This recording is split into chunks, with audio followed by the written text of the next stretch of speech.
O tema da aula de hoje é hiperplasia prostática benigna. Então, revendo aqui um pouquinho de anatomia e fisiologia da micção, nós temos a próstata, aqui que fica entre a bexiga e o pênis. Temos a uretra, no seu segmento aqui peniano, bulbar, membranosa, prostática. Então, assim, a próstata participa do processo de eliminação da urina. A urina, para ser eliminada para o meio externo, necessariamente tem que passar pelo interior da próstata. Por isso que problemas, que a gente vai ver na sequência, de aumento de volume da próstata geram problemas de micção. Uma outra função da próstata é reprodutiva. Então, o sêmen, grande parte dele, 70% é fabricado aqui na vesícula seminal, cerca de 10 a 15% é líquido prostático, outros 10 a 15% é líquido que vem do epidídimo deferente, transportando, trazendo os espermatozoides. Dentro desse líquido prostático existe uma proteína chamada de PSA, um antígeno prostático específico, que é uma protease que tem como função biológica transformar o sêmen do estado de gel para o estado líquido. Então, vocês sabem que quando há ejaculação, o sêmen é eliminado num estado de gel e cerca de 20 a 30 minutos depois, por ação do PSA, ele passa para uma forma líquida. Existem trabalhos que são fundamentais na compreensão das doenças da próstata. E um deles é o trabalho do patologista norte-americano, que é o John McNeil, que a partir de 500 peças de prostatectomia, ele desenvolveu o maior banco histológico que se conhece de próstata. E qual foi o entendimento do McNeil? No trabalho dele de 81, que ele chama de anatomia zonal da próstata, ele identificou basicamente 4 áreas particulares da próstata. Aqui em cima seria a zona fibromuscular anterior, então aqui como não tem tecido epitelial nessa região, nós não temos aqui hiperplasia, câncer, nada nesse segmento. Aqui na zona periférica, que corresponde a 70% praticamente do volume total da glândula, é a sede principal do câncer de próstata. Ao passo que na zona central e de transição também pode ter neoplasia maligna, mas numa proporção muito menor. Falamos aqui de 70% dos tumores em zona periférica e 30% se dividindo em central e transição.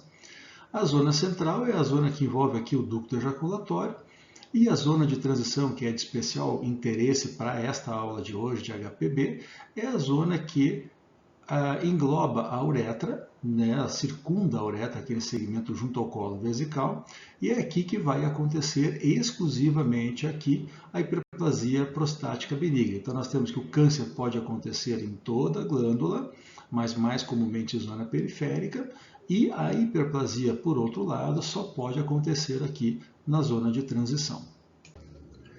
Aqui então nós temos uma outra visão da próstata, Então, muito parecido quando a gente coloca o paciente em posição para exame, fazer o toque, Então, o que a gente percebe? Aqui está o reto. Quando se faz o toque, se palpa basicamente aqui a zona periférica. Isso é interessante porque, como aqui é a zona preferencial do aparecimento dos tumores malignos, justamente é a área mais acessível pelo exame de toque. E aqui, conforme comentado anteriormente, vejam a zona de transição, como ela circunda a uretra, e fica fácil de entender que o aumento dessa zona, que é o que acontece na hiperplasia, acaba comprimindo a uretra e trazendo problemas para a micção. Uma coisa muito importante, o papel da testosterona e da dihidrotestosterona na hiperplasia prostática. Bom, precisa testosterona para que haja hiperplasia? Precisa. Mas uma coisa super importante que a gente tem que frisar é que se sabe que hoje, pacientes que vão para reposição hormonal, têm deficiência androgênica, e se faz reposição, esses pacientes não têm chance aumentada nem de câncer, nem de HPB. Mas é claro que se esse paciente for castrado, por exemplo, quimicamente falando, vai haver uma apoptose do tecido epitelial, essa glândula vai reduzir de tamanho, e a gente sabe que um dos pilares do tratamento da HPB, a gente vai ver isso mais para frente, é justamente tirar o efeito da testosterona na próstata por os inibidores 5-alfa-redutase. Mas existem também outros fatores de crescimento que são importantes, inclusive estrógenos, para que haja HPB, não só a testosterona.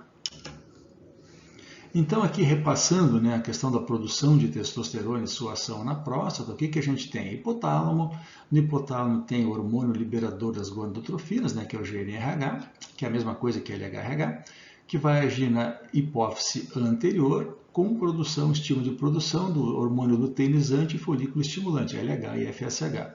O LH, né, vai atuar nas células de Leydig, fazendo a produção de testosterona, e o FSH vai atuar nas espermatogônias, né, no tecido germinativo, para a produção de espermatozoides.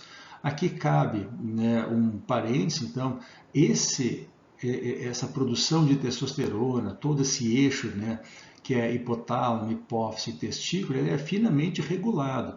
Então, a concentração no sangue da testosterona pode produzir ou estímulo, se estiver mais baixo, o organismo vai estimular a produção de testosterona, se tiver muito elevado, vai inibir. Então, o que acontece quando o indivíduo passa a abusar de testosterona, usar testosterona em altas doses? Vai haver um entendimento do organismo que há uma produção excessiva de testosterona, com o consequente bloqueio de produção do FSH-LH e do próprio GNRH. Então, assim, isso pode levar a uma atrofia testicular e no futuro o indivíduo não ter até inclusive recuperação da função testicular normal. Então é super importante lembrar, a testosterona age na próstata, é importante, existe um efeito secundário de andrógeno suprarrenal, mas é muito menor, o mais importante é o que vem do testículo. Então lembrando que o uso da testosterona, né, em excesso pode levar a uma falência testicular. Bom, então quando a gente fala, né, da ação da testosterona na próstata, a gente tem que entender o seguinte, como é que isso funciona, né? A testosterona é um hormônio derivado de colesterol, então, por ser lipídica, ela não precisa, né, passar assim como um auxílio de proteína de membrana, ela consegue entrar direto no citoplasma da célula. Aqui, dentro da próstata, vai haver, né, uma conversão da testosterona em dihidrotestosterona por uma enzima chamada 5-alfa-redutase. A 5-alfa-redutase tipo 2 predomina na próstata e a tipo 1 na pele e no fígado. Uma vez convertido em DHT, esse DHT vai se ligar ao receptor androgênico. O receptor androgênico vai ativar a produção de fatores de crescimento, basicamente síntese proteica, né, para que seja mantida a função da próstata. Então é importante lembrar, né, que um dos pilares do tratamento da HPB é justamente essa inibição da conversão da testosterona em dihidrotestosterona. Mas a gente vai perguntar, mas tá, né, e daí como se fala? É que a dihidrotestosterona ela tem uma afinidade pelo receptor androgênico 10 vezes maior que a testosterona. Então, quando eu bloqueio essa conversão, eu, de certa forma, tiro a ação da testosterona, eu reduzo a ação da testosterona no epitélio da próstata e isso conduz à apoptose, né, que seria a redução das funções da próstata. Uma coisa importante, a gente já comentou, mas é muito importante frisar, andrógenos são necessários para manter a função da próstata, né? Então, assim, lá no período embrionário, quando a próstata passa a ser, né, desenvolvida, é necessário que haja ação de testosterona. Na puberdade, quando a próstata atinge o seu tamanho normal de 20 gramas, tem que ter ação da testosterona. E até mesmo no envelhecimento, então quando ocorre, né, um redespertar embrionário da próstata, a próstata volta a crescer, né, então tudo isso necessita de testosterona. Mas lembrando mais uma vez que a testosterona ela é fundamental para essas funções normais, mas que a reposição hormonal não influencia o tamanho da próstata, não aumenta a PSA, não desenvolve HPB e também não aumenta as taxas de câncer de próstata. Então aqui mostrando, né, o interior de uma glândula, do máximo prostático, o que a gente tem, né?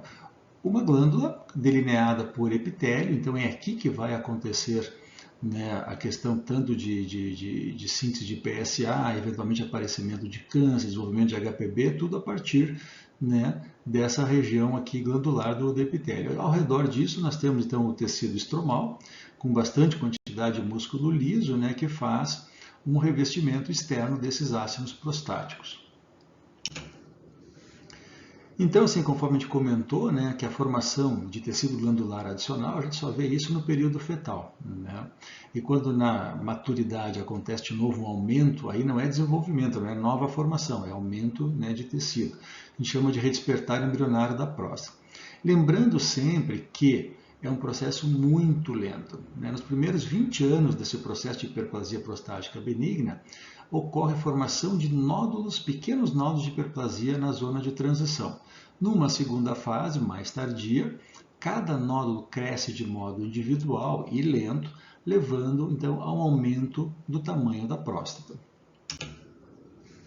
E claro, a gente sabe que isso é um processo natural do envelhecimento masculino. Então, HPB é o tumor benigno mais comum no homem. Assim, a gente pode tornar aqui a estatística mais fácil. Botamos aqui, ó, 50% aos 50 anos, 90% aos 90 anos. Então, basicamente mostrando que o envelhecimento, né, ele traz a HPB consigo, e isso não é exatamente uma doença, é uma característica, né, do homem. Ao envelhecer, a próstata aumenta de tamanho. E isso é tão verdade, esse estudo aqui é um estudo muito interessante, são 9 séries de autópsia, né, ao redor do mundo, e a ideia qual era? Ver a presença de HPB histológica nesses pacientes que morreram e foram para autópsia não por problemas de próstata, por qualquer outra coisa, não por, né, HPB ou câncer, nada disso. Então o que a gente já percebe? Que hiperplasia detectada do ponto de vista histológico já atinge 50% dos homens aqui, né, aos 55, 60 anos de idade, e essa taxa vai aumentando, né, chegando a 100% aos 80 e 90 anos de idade, mostrando então justamente o quê? Que há, né, uma progressão do aparecimento desse tecido hiperplásico com o passar do tempo, e, né, o crescimento desse tecido hiperplásico vai levar a aumento de volume da glândula. Bom, em relação a fatores de risco para HPB, né, a história familiar é importante. Então, se nós olharmos essa tabela, o que a gente vê? Ó, frequência de HPB nos casos versus controle. Então, aqui, ó, 28% versus 6%, né, quando tem pai ou irmão, né, com HPB. Só o pai aumenta de 33, né, em relação a 13,2, assim por diante. Mas o que nos interessa? Interessa o odds ratio, né, que é a chance desse indivíduo ter, quanto mais chance esse indivíduo tem, né, de acordo com a história familiar de desenvolver HPB, então nós temos com pai e irmão 4,2 vezes mais, pai 3,3 vezes mais, irmãos 8 vezes mais, né, aqui com os relativos intervalos de confiança de 95%. Então a história familiar de ter HPB, né, pai ou irmão, é importante para o indivíduo que está sendo avaliado, porque aumenta muito a sua chance de também ter HPB. Bom, o diagnóstico da hiperplasia prostática benigna se baseia em história, há uma avaliação da quantificação de sintomas, né, que é o Índice Internacional de Sintomas Prostáticos, ou SCORE, né, de Sintomas Prostáticos da Associação Americana de Urologia. Também existem diversos questionários de qualidade de vida. O exame físico, o exame de toque, né, exame retal digital pode ser feito, exames laboratoriais, exames de imagem com destaque para ecografia, ultrassom, né, de próstata via abdominal, que é muito útil para determinar tamanho, formato da próstata, porque às vezes, dependendo do formato, o exame de toque pode nos enganar. Bom, exames de exceção, urodinâmica, a urofluxometria, que é uma parte da urodinâmica, endoscopia, né, tudo isso aqui não são exames que se faz para todo o paciente, só em situações especiais que a gente vai comentar na sequência depois. Bom, para avaliar, para quantificar sintomas, a gente tem que entender como é que funciona o ciclo miccional. Grande parte do tempo, né, ocorre armazenamento, né, a fase de enchimento. Então a bexiga vai enchendo lentamente, vai chegar um primeiro momento que vai haver uma primeira sensação de desejo miccional, isso é variável, mas pode ser na faixa aí de 200, 250 ml, e vai chegar, vai progredir, né, para o desejo miccional normal, que vai chegar próximo da capacidade fisiológica da bexiga, 300, 350 ml, né? E aí depois vem o esvaziamento e o ciclo recomeça. Então nós vamos ter sintomas que são específicos do armazenamento, sintomas específicos do esvaziamento e sintomas pós-miccionais. Então vejam assim, né, quando se fala aqui LUTS, né, isso aqui traduzindo em português é sintomas do trato urinário inferior. A gente vai ver depois na sequência que isso aqui veio a substituir um termo, né, chamado de prostatismo. Hoje, se for pegar um professor mais antigo, aí com seus 60 e muitos anos, 70 anos, ele é capaz de falar meu paciente prostático, prostatismo e tal. Mas o que a gente sabe é que os sintomas do trato urinário inferior também acontecem na mulher. Então, a mulher não tem próstata, então não faz sentido, né, chamar esses sintomas, o conjunto de prostatismo. Então, conforme comentado, temos sintomas de armazenamento, esvaziamento e pós-miccionais. Então, de armazenamento, noctúria, então urinar mais que 2 vezes durante a noite. Urgência, aquele desejo miccional intenso, né, que se não for atendido pode resultar em incontinência. E temos a frequência, que é urinar várias vezes, né, durante o dia. Bom, aí falando dos sintomas de esvaziamento, gotejamento terminal, então aquele jato urinário que começa com uma pressão razoável e vai perdendo pressão à medida que a bexiga vai esvaziando e termina com gotejamento. O próprio jato fraco, esforço miccional, intermitência. Intermitência é aquele jato que, né, começa, para, né? Aí, no pós-miccional, a gente tem o quê? Sensação de esvaziamento incompleto, que se dá por resíduo pós-miccional. Aí o gotejamento pós-miccional é diferente do gotejamento terminal. Aqui é um jato que termina em gotas e aqui a micção foi encerrada, não necessariamente com gotejamento terminal. E aí quando o indivíduo coloca a roupa, há uma pequena perda urinária, né, que caracteriza então esse gotejamento pós-miccional. Se a gente for pensar assim, né, o que traz mais problema para a vida do indivíduo são os sintomas de armazenamento. Porque, assim, noctúria, o indivíduo não dorme, né? Quando a gente tem pacientes que acordam 5, 6, 7, 8, 10 vezes à noite, então praticamente o sono fica muito ruim.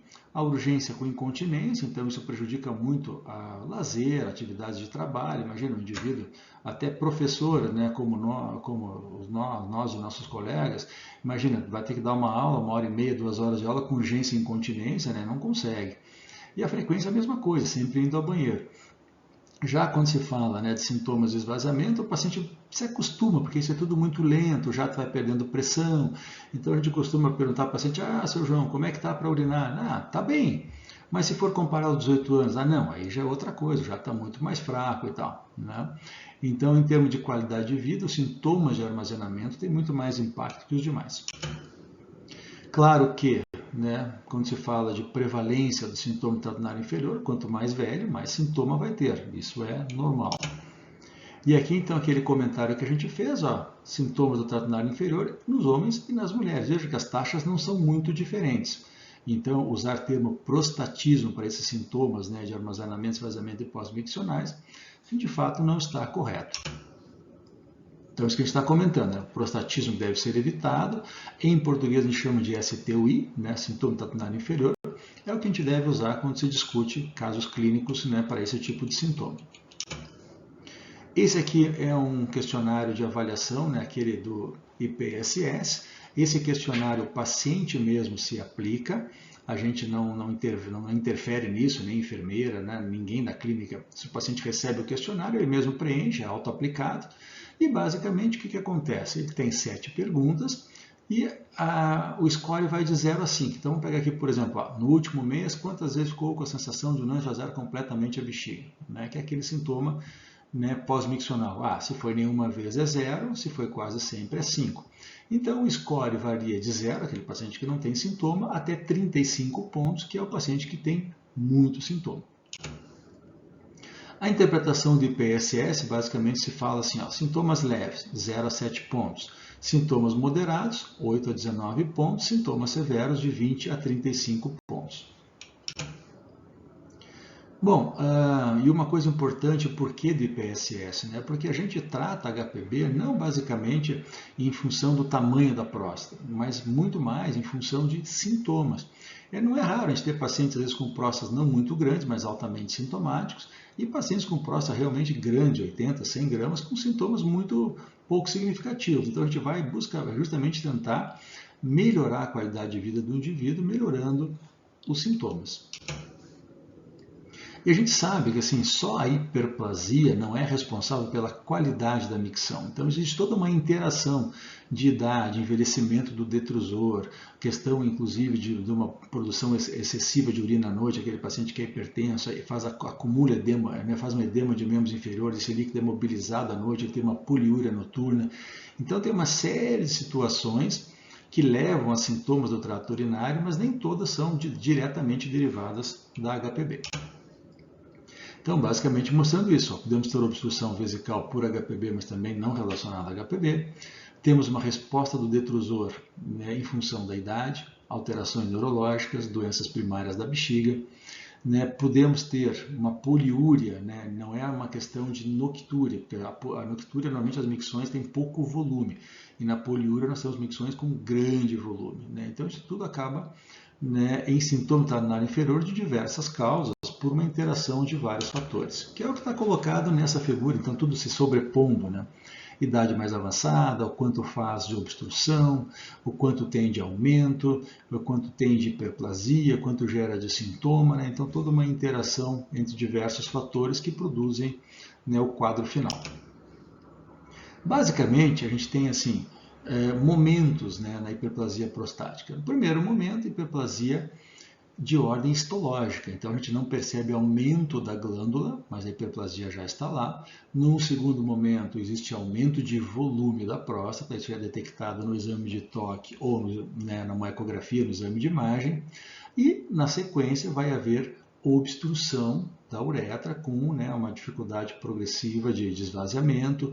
Um primeiro momento vai haver um esforço compensatório da bexiga, né, com um aumento da parede da bexiga, da força do detrusor, mas que, com o passar do tempo, vai acabar havendo uma deterioração, né, da parede da bexiga, do detrusor, com, né, depósito de fibrose, substituição do músculo por tecido fibrótico, perda da capacidade de contração, formação de divertículos, células, né, então uma série de alterações que vêm da obstrução.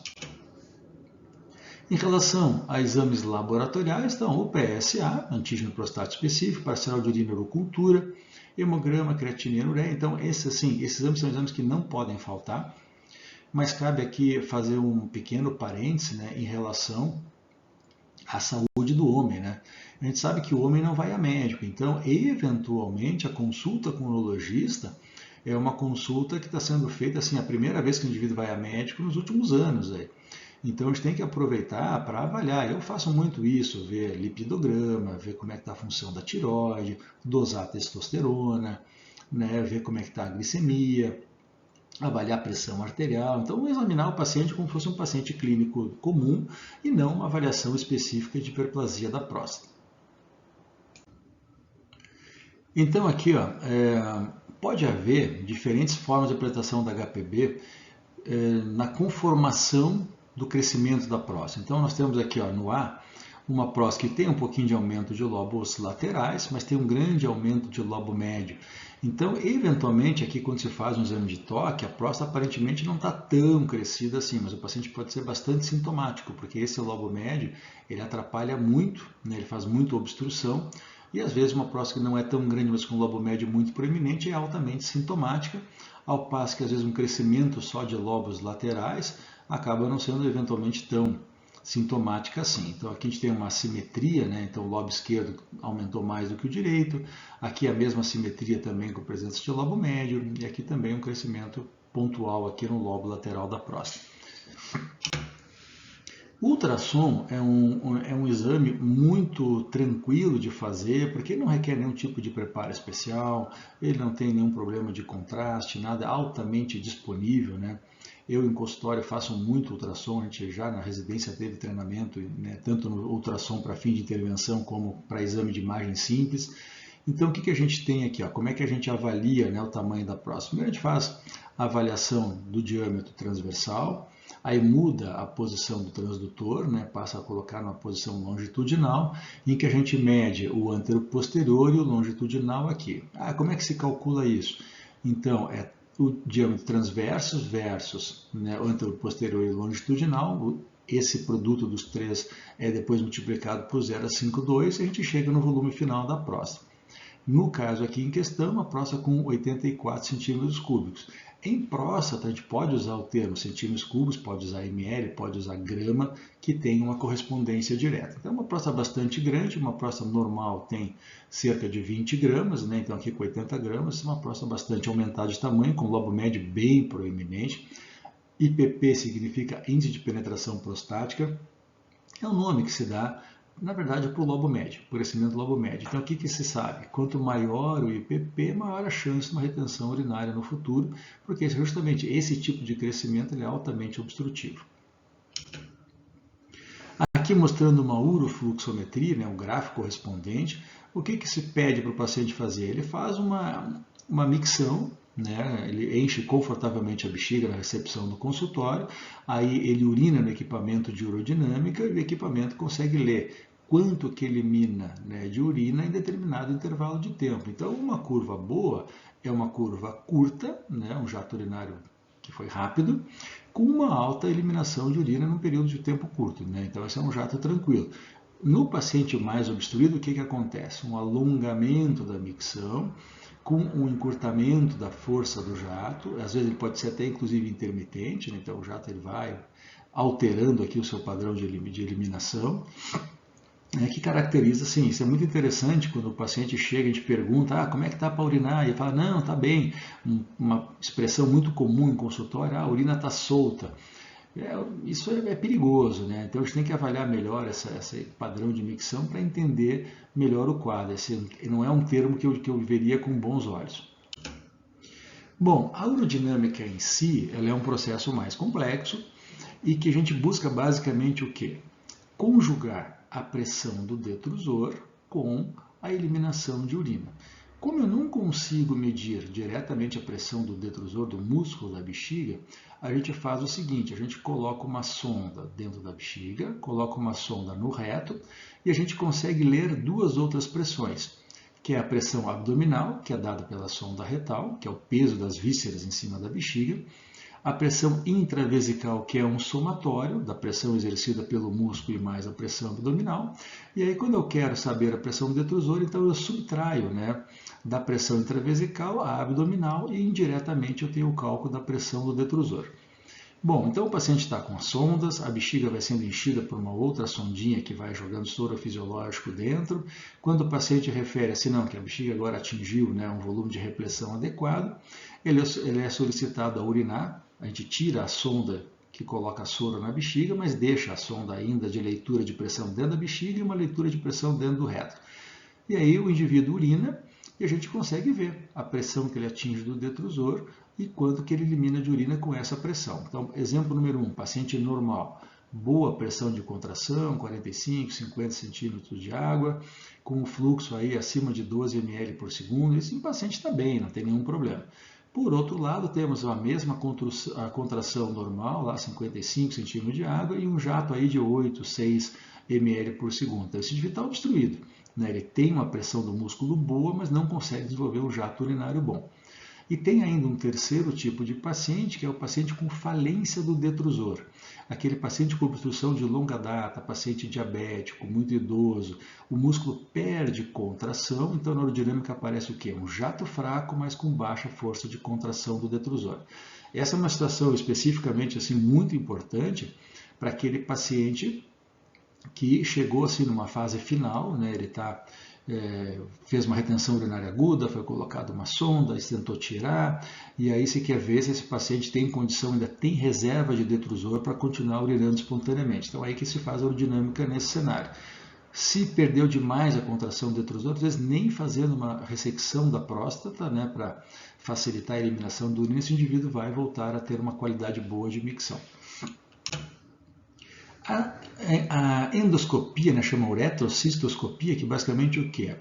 É um equipamento ligado, né, a uma torre de vídeo que a gente vai entrando, né, a partir da uretra, da fossa navicular, então todos os segmentos, uretra peniana, uretra bulbar, né, membranosa, prostática e, por final, se olha dentro da bexiga, né, para ver a qualidade da parede, se existem sinais, né, de problemas de trabeculação, célula, de vertículo, né? Às vezes se indica também na avaliação da hematúria macroscópica, que pode ser da próstata, mas também pode ser de malignidade, né? Câncer de rim, câncer de bexiga. História prévia de câncer de bexiga, tem que olhar, mas isso já faz parte do próprio acompanhamento do câncer de bexiga. Infecções urinárias de repetição, às vezes o paciente pode ter um cálculo, ter alguma outra alteração. Lesão de uretra, né? Então, assim, esse paciente foi tentado passar uma sonda no passado, teve dificuldade, houve sangramento uretral nessa passagem, foi uma passagem muito traumática, ou esse indivíduo ficou de sonda por muito tempo, internou por algum problema, UTI, ficou lá 10, 15 dias de sonda, se viu muito isso na época do Covid. E aí todos esses tipos de lesão de uretra podem conduzir a uma estenose, né? Então, estreitamento uretral. E qual é o paciente mais comum que a gente vê? Uma próstata não muito grande e extremamente obstruída, né? Também se deve desconfiar de estenose de uretra em cirurgia prévia de próstata uretra, isso é super importante. A uretra, toda vez que mexer, né, que instrumentar, corre o risco de formação de estenose. Então aqui, queria mostrar para vocês uma endoscopia urinária. Então aqui a gente tem o Vero montano, né, lobos laterais bem, né, crescidos, um lobo médio bem grande, bexiga trabeculada, que dá para ver lá no fundo, né, essas fibras mais largas, mais brancas, é trabeculação, formação de um cálculo secundária à obstrução, né? Então, assim, esse paciente já está num procedimento de ressecção endoscópica de próstata, a gente faz uma endoscopia prévia para avaliar, né, a bexiga, ver como é que está a questão da própria parede, ver se não tem tumor. Nesse caso aqui tem um cálculo, né, que foi identificado. Na verdade, esse cálculo é identificado previamente, porque quando se faz o exame de ultrassom já se vê isso, né? Bom, em relação ao tratamento clínico da hiperplasia, né, o que a gente sabe? Que o tônus da musculatura lisa da próstata é regulado pelo sistema adrenérgico. Muito bem, e quais são, né, os tipos de receptor mais comumente encontrados no trato urinário inferior? Subtipo 1A e 1D. Né? E 1A é o mais abundante na próstata. Então, o bloquear os receptores alfa com alfa-bloqueadores é hoje, né, a principal forma de tratamento dos sintomas derivados da HPB. Então, aqui nesse esquema a gente vê essa distribuição de receptores. Então, a alfa-1A predomina, estão aqui em azul. Os pontos vermelhos, o alfa-1D, que é o segundo mais predominante, e receptores B em muito menor quantidade aqui. Então, o que a gente sabe? Nós temos hoje, basicamente, dois tipos de alfa-bloqueador, a doxazosina e a tansulosina. Um que a gente chama de seletivo, que é a tansulosina, que bloqueia exclusivamente a alfa-1A e a alfa-1D, e temos um não seletivo, que é a doxazosina, que pega todos os receptores alfa-1. Então, o que a gente vai ter aqui?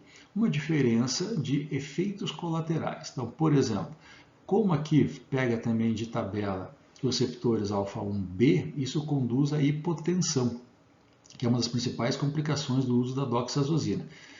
Por outro lado, na tansulosina, por ser muito seletivo, existe uma taxa muito elevada de ausência de ejaculação. Na verdade, por um mecanismo de ejaculação retrógrada, essa esperma costuma cair para dentro da bexiga, porque o colo vesical fica aberto, né? Então, assim, quando a gente vai escolher um alfa-bloqueador, a gente vai não é o resultado clínico, porque os estudos mostram, todo guideline comenta, que o resultado em aliviar os sintomas é o mesmo entre doxazosina e tansulosina, só o colateral que é diferente. Então, por exemplo, pega um paciente jovem, 55, 60 anos, atividade sexual regular, e esse paciente não quer ter ejaculação retrógrada, então ele não é um bom candidato à tansulosina, para ele vai melhor a doxazosina. Por outro lado, pega um indivíduo de idade muito avançada, 75, 80 anos, onde a hipotensão é totalmente indesejável, então ele é um bom candidato à tansulosina, porque para ele a atividade sexual já eventualmente não existe mais, a eliminação do sêmen não é uma questão importante, então para ele a tansulosina fica bastante adequada. Bom, e o que a gente sabe assim, né? Que o principal efeito colateral da doxazosina é uma redução de pressão arterial sistólica e diastólica, e a gente sabe que você pode dar tontura, astenia, palpitação, síncope. Então, assim, a gente tem que evitar no paciente mais velho usar a doxazosina em função, assim, que a gente tem relatos de consultório de quedas e de síncope, tudo isso em função de doxazosina. Ela é muito melhor para um paciente mais jovem. Já a tansulosina, o principal, conforme comentado, são distúrbios de ejaculação, basicamente anejaculação, né, ou, na verdade, pura ejaculação retrógrada. E também existe uma coisa muito interessante, que reduz também a produção, a eliminação do sêmen, porque faz um bloqueio na musculatura lisa da vesícula seminal. Isso contribui para uma redução do volume ejaculado, que grande parte vem da vesícula seminal, e também por haver uma ejaculação retrógrada. Então, são dois mecanismos de redução de líquido ejaculado. Ejaculação retrógrada e uma ação direta na musculatura lisa da vesícula seminal. Então, mostrando, né, que a doxazosina não tem esse efeito na ejaculação, a tansulosina tem uma incidência de até 20% de ausência de ejaculação, que é bastante, né, e o efeito é mais pronunciado justamente no paciente jovem.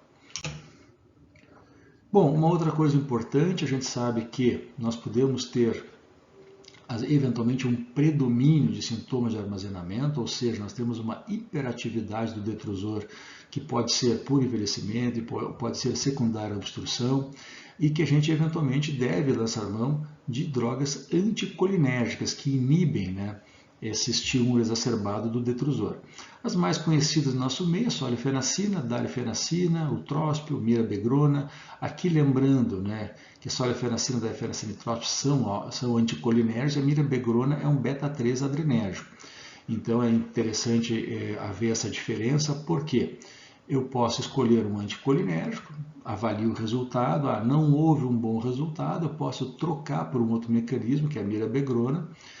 Não tem um bom resultado, eu posso associar, né, o anticolinérgico com a mirabegrona e tentar ter um bom resultado nessa inibição da hiperatividade detrusora. Bom, aí então por último, o que nós temos? Né? Os inibidores 5-alfa-redutase, a finasterida, né, que inibe basicamente 5-alfa-redutase tipo 2, e a dutasterida, que faz um bloqueio mais amplo de tipo 1 e tipo 2. Mais uma vez, o efeito clínico é muito similar, né? Então a gente tem assim que os alfa-bloqueadores têm um resultado parecido, os inibidores de 5-alfa-redutase também têm um resultado parecido. E aqui mostrando, né, então, o que a gente tem que, como é o raciocínio no tratamento clínico da HPB? A gente sabe que os alfa-bloqueadores funcionam de modo muito rápido. Então, uma semana de uso, em média, eu já tenho um efeito máximo do alfa-bloqueador. Por outro lado, o efeito do inibidor de 5-alfa-redutase para chegar no mesmo nível do alfa-bloqueador pode levar até 9 meses. Então, o que a gente tem? A gente sabe que não se deve iniciar, né, um inibidor de 5-alfa-redutase isolado no paciente muito sintomático, porque ele não vai esperar 9 meses para alívio dos sintomas.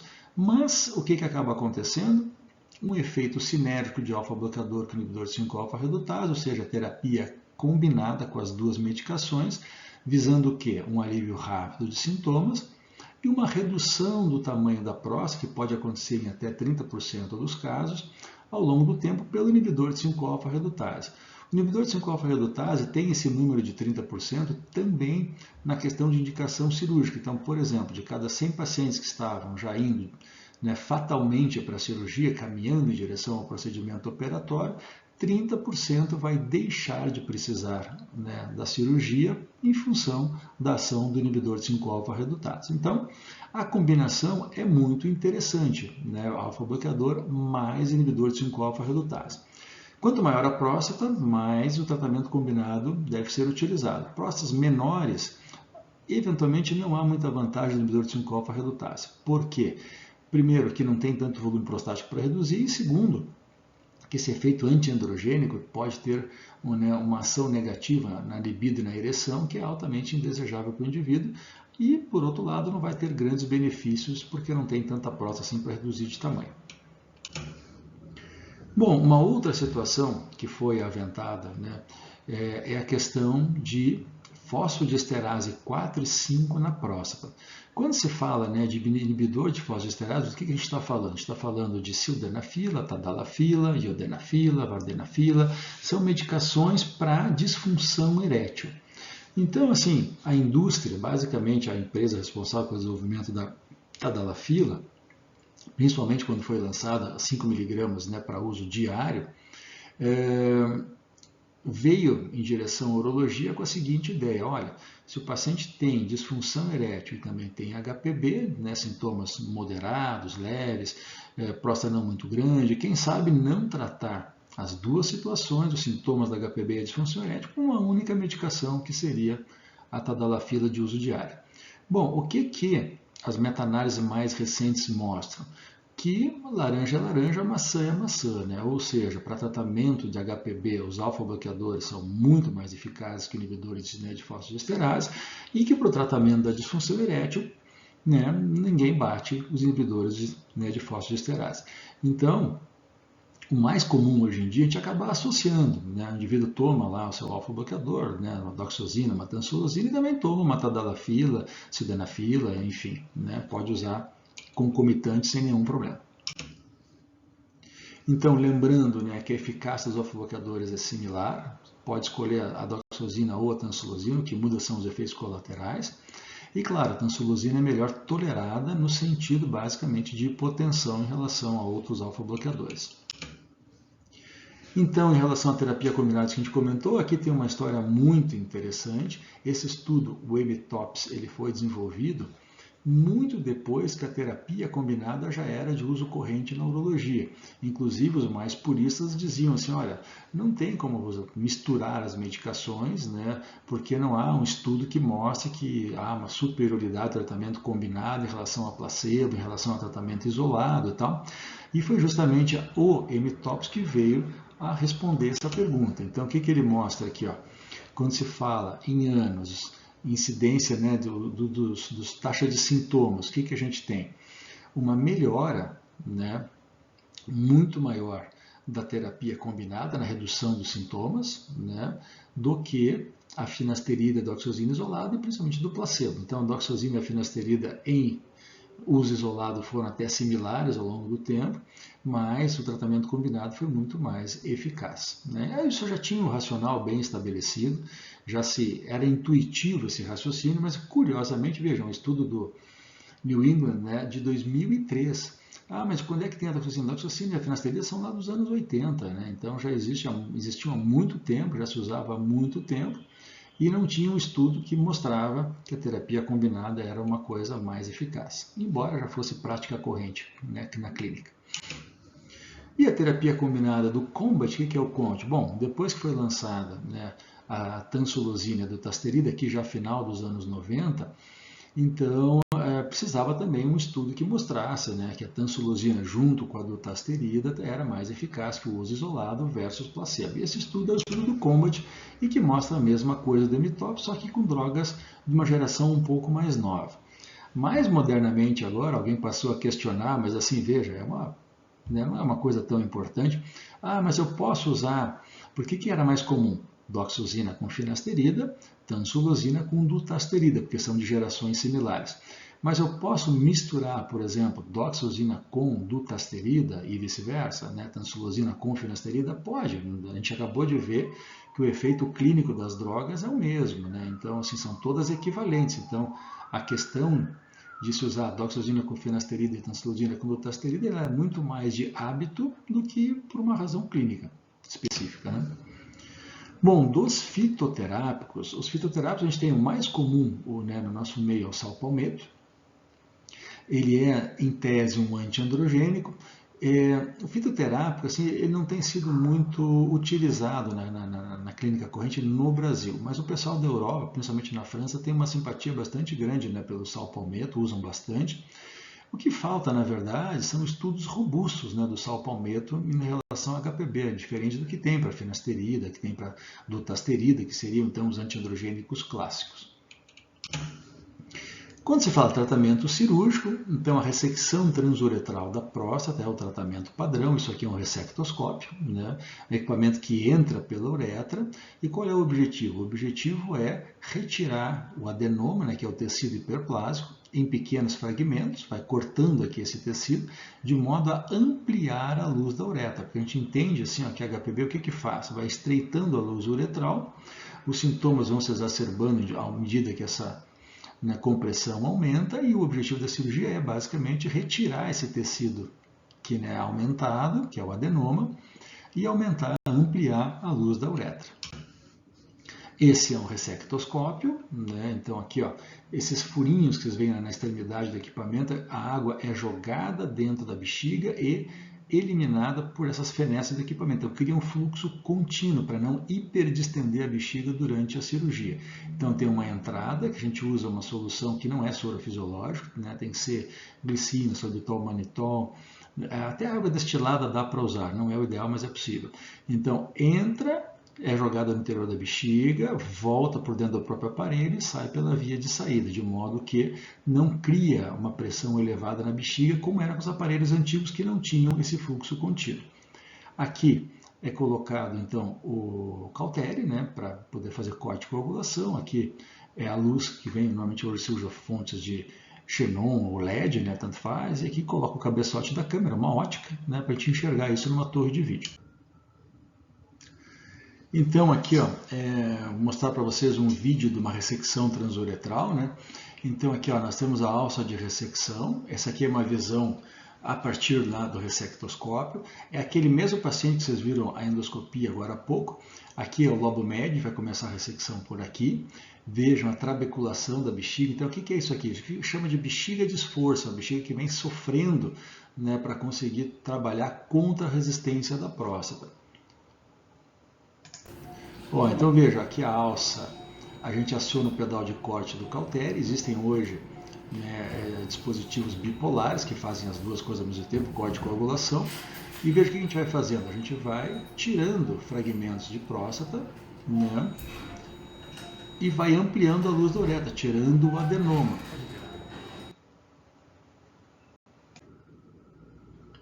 Bom, depois, né, que está concluída a ressecção propriamente dita, esses fragmentos têm que ser retirados, né, e isso é feito aqui, ó, com o auxílio desse equipamento, que é o, né, chama evacuador de Ehrlich.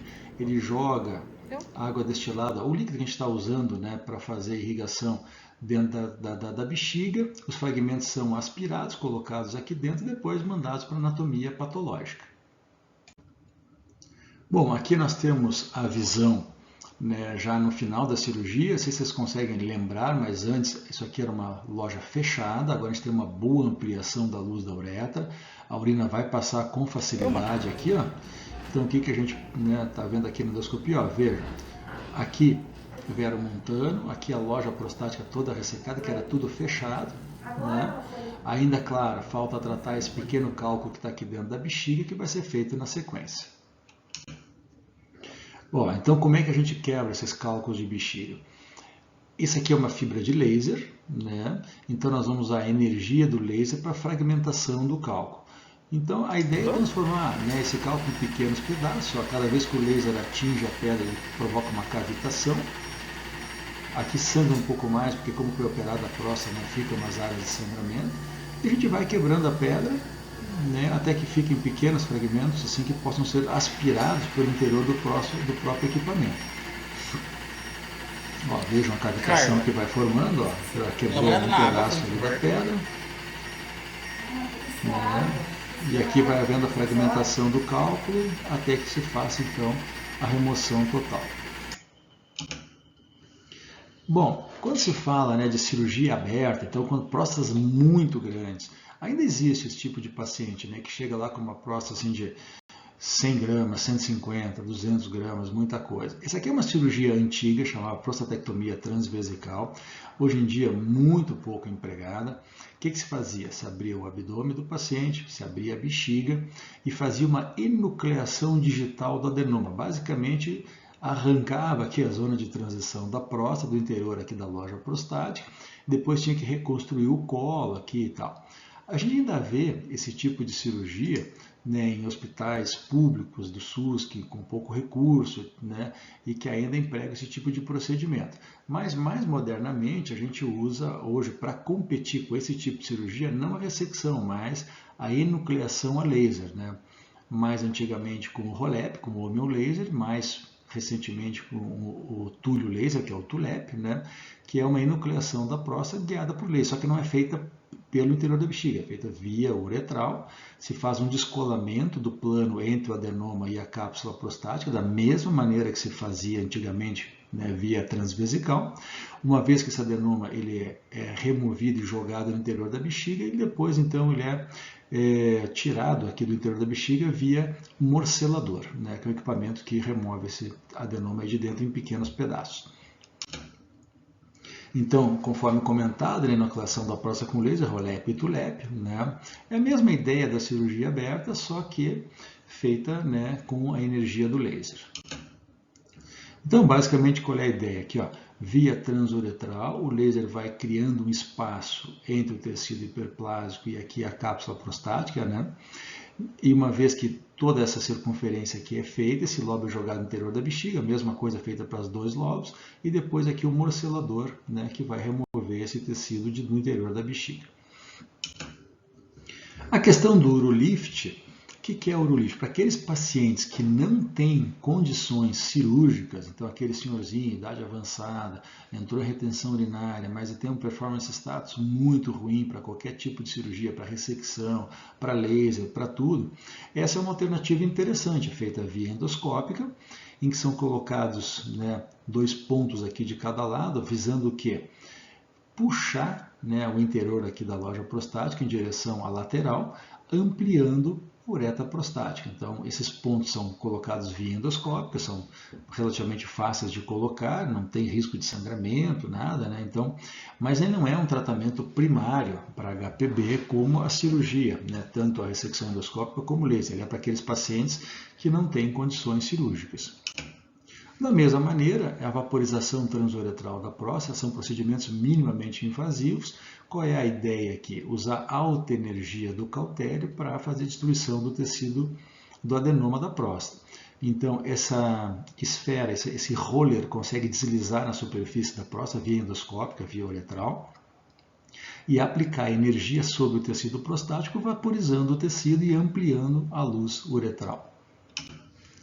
A mesma ideia é a termoterapia, né? Então o que é isso? É colocado um catéter no interior da bexiga, aqui fica o balão da sonda, aqui fica a área que a gente consegue identificar bem direitinho no ultrassom, para ativar, né, e provocar uma hipertermia aqui nessa região, que vai provocar a destruição do tecido prostático na sequência. Vejam que todos os tratamentos minimamente invasivos, vaporização, termoterapia, tudo visa a ablação de tecido prostático com alguma forma de energia.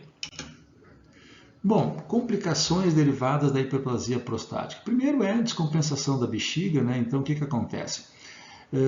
Trabeculação, né, desenvolvimento de células de vertículos, ou seja, a bexiga começa a deteriorar, vai perdendo função, vai perdendo capacidade de contração e a progressão disso pode levar a uma retenção urinária até irreversível. Não é raro a gente ver em consultório aqueles senhores de idade muito avançada, nunca quiseram avaliar sua próstata, fazer exames, vinham sofrendo com sintomas durante muitos anos, até que desenvolve uma retenção urinária, e aí a dor, o desconforto gerado, demanda, né, busca por serviço médico, e a partir daí o paciente vai encaminhado para nós da urologia para tentar resolver o problema. Bom, pode acontecer, eu tenho pacientes assim, que mesmo operados continuam sintomáticos, ou até mesmo um paciente, eu lembro de cabeça, que ficou de sonda definitiva, né, foi para cistostomia porque a bexiga perdeu totalmente a capacidade de contração.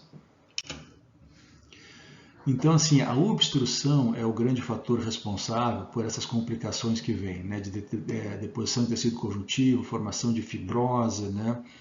E qual é a coisa mais importante aqui?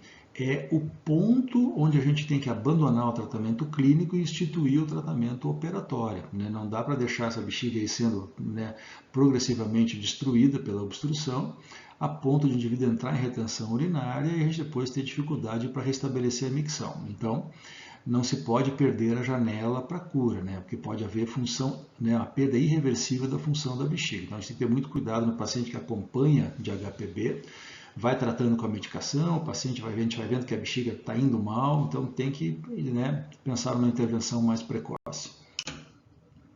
Então, aqui numa visão endoscópica, né, a trabeculação, está marcadinho aqui, ó, dá para ver o espessamento do detrusor, das fibras do detrusor nessa região. Aqui nós temos uma célula, o que é isso? É um pré-divertículo. Aqui vocês podem ver, não tem músculo, aqui tem a mucosa e a serosa, e o divertículo é justamente uma projeção aumentada da célula. Então nós temos primeiro a formação da célula e depois a formação do divertículo.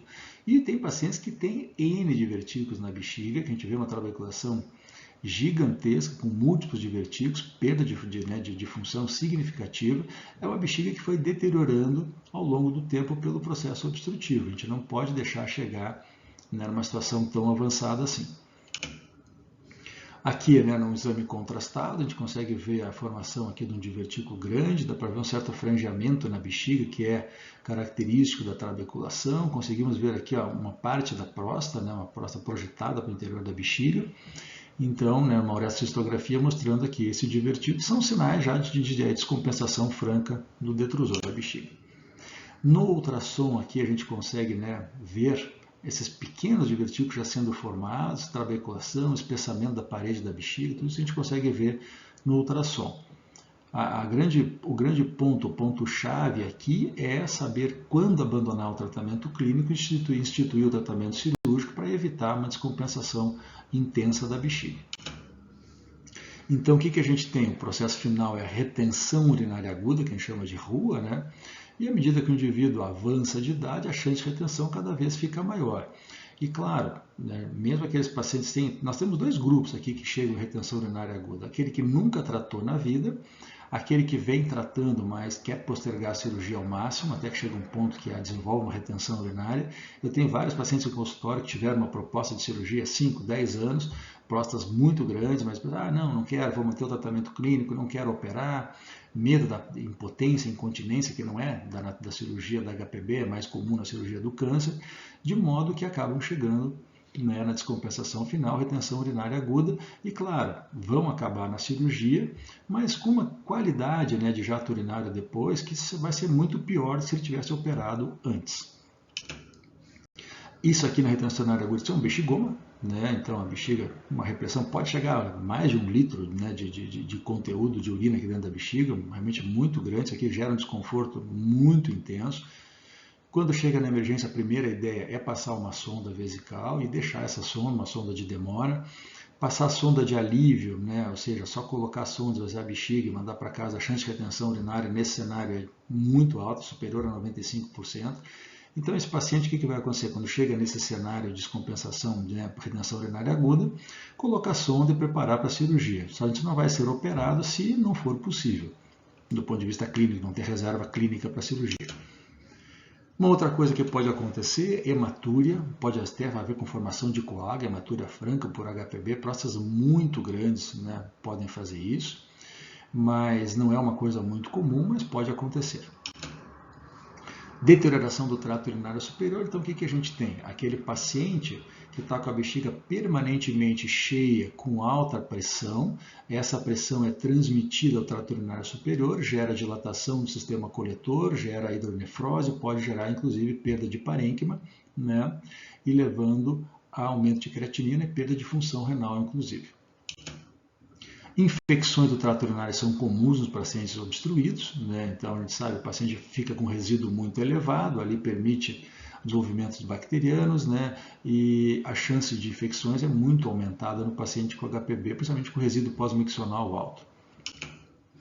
A incontinência urinária, ela costuma ser aqui uma incontinência por transbordamento ou paradoxal. Ou seja, aquele paciente diz assim, olha, eu estou perdendo urina sem ter a sensação assim de desejo, sem controle. O que acontece? O indivíduo está sempre com uma hiperdistensão da bexiga, a gente vê muito isso quando o paciente tem essa queixa, a gente leva para exame ali, já vê no ultrassom um bexigoma, né? Esse paciente está quase em retenção urinária total, né, e ele tem uma incontinência por transbordamento. Uma outra maneira de incontinência urinária é por urgência, né? Então, urge incontinência, que é secundária ao processo de obstrução, há uma hiperatividade do detrusor. E o que acontece? Quando atinge uma determinada quantidade de urina, 100, 150 ml, normalmente numa capacidade muito menor que a fisiológica convencional, há um disparo da contração da musculatura da bexiga com a eliminação da urina, né? Formação de cálculo, a gente já viu, né, naquele paciente que foi para ressecção transuretral da próstata, um pequeno cálculo, mas podem ser cálculos grandes. Então, a origem desses cálculos são sempre secundárias à obstrução. Então, a gente não deve, vou focar o tratamento na eliminação, na remoção do cálculo da bexiga. Mas se não tratar a causa básica, que é a obstrução, o que vai acontecer? Vai formar de novo um cálculo, é uma questão de tempo. Então, aqui mostrando uma ecografia com o cálculo bastante grande, um cálculo de praticamente 3 centímetros aqui. Aqui é muito bonita a imagem porque mostra aquela famosa sombra acústica posterior, né, do ultrassom.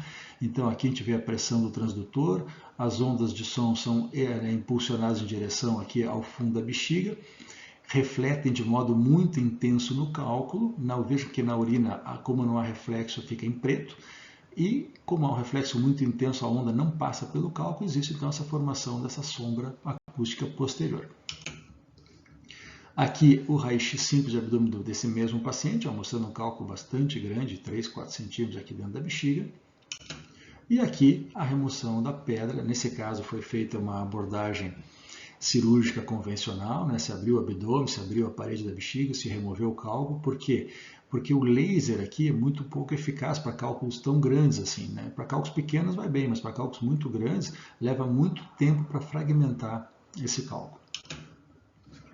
Então concluímos, né, a nossa aula. E lembrando então que HPB é o tumor benigno mais comum no homem, nós temos as linhas de tratamento englobam alfa-bloqueador, inibidor de 5-alfa-redutase, para aqueles pacientes que têm urgência podemos usar anticolinérgicos, né? Eventualmente pode-se pensar no tratamento associado de inibidor de fosfodiesterase 5 junto com o tratamento clínico convencional. Para aqueles pacientes com próstatas muito aumentadas, a ressecção deve ser realizada. Se a próstata for grande demais para a ressecção, deve-se pensar na realização, então, de uma cirurgia, se não houver condições, né, de usar o laser, fazer uma cirurgia, inclusive, aberta para tratar esse paciente.